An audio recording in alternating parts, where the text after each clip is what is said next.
So the main issues we come across here at B60 on a day-to-day basis are the need to integrate with legacy back-end systems, particularly with larger enterprises. So Pete, how do you typically approach these types of challenges?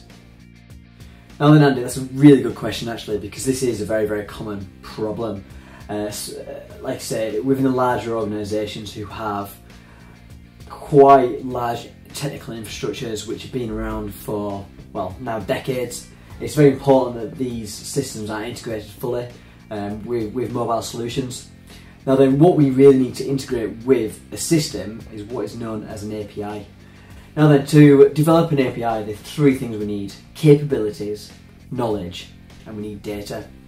And if we look at each of the three in turn, that might make it a little bit easier for people to digest. So in terms of capabilities, the network needs to have the capabilities to be interfaced by something else. Now it's very, very rare that we find anything that isn't at least workable in some way. However, the degree of workability can vary quite significantly, down from the very oldest of systems which may not have any form of connectivity or even networking capabilities at all.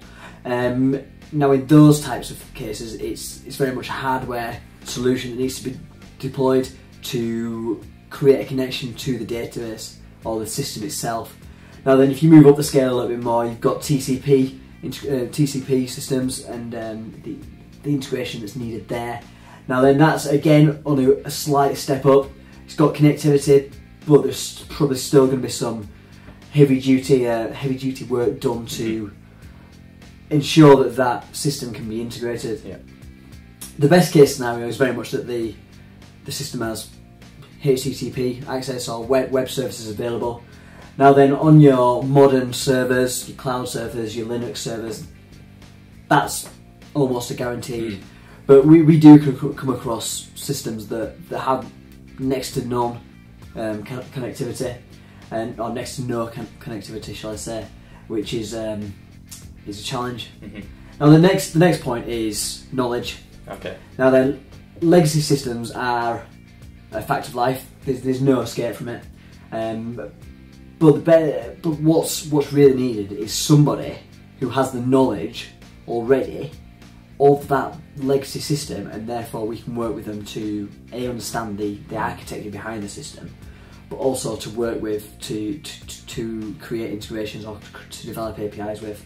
If that person doesn't exist or they've moved on, then documentation, that's the next best thing, because if you don't have somebody who knows the system firsthand, you have the documentation, you can learn it. Now then, if neither of those exist, there's still another solution. It essentially comes down to we have to reverse engineer. Now this is quite a lengthy process, because you essentially take what you can see already and reverse the process. It's a period of organic learning, trial and error, if you will, to understand how the system works and how we can create integrations that way. Now then, the third thing you need within a legacy system is data. Now that might seem obvious. Data needs to be in a system for it to work, or for us to have any real interest in it. But what we're really talking about here is the structure of the data and the structure of if there's a database, for example, the architecture behind that. Because we found sometimes that if you try and modify a system, even a very minor, I say minor in quotation marks, because minor can mean very different things to, well, different developers or different people. So if we make a minor change within a database, for example, add a single field to an already existing table, just for argument's sake, that could very much upset the entire structure, and what could have been quite a well-rounded system suddenly falls on its face. So that's the final consideration, is the data and indeed the structure behind that system.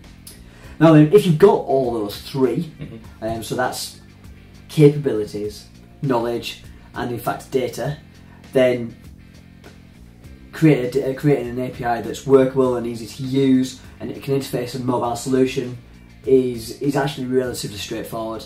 Now if any or all of those are missing, Doesn't mean an API isn't possible. It just means things need to be modified somewhat. I've seen some of the most used APIs, shall we say.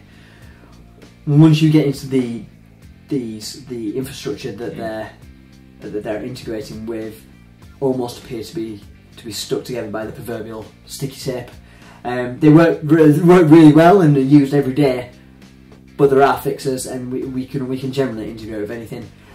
What's really important is having the right expertise in the room and the right team working on the integration to ensure that there's no data leaks anywhere. It's a secure connection.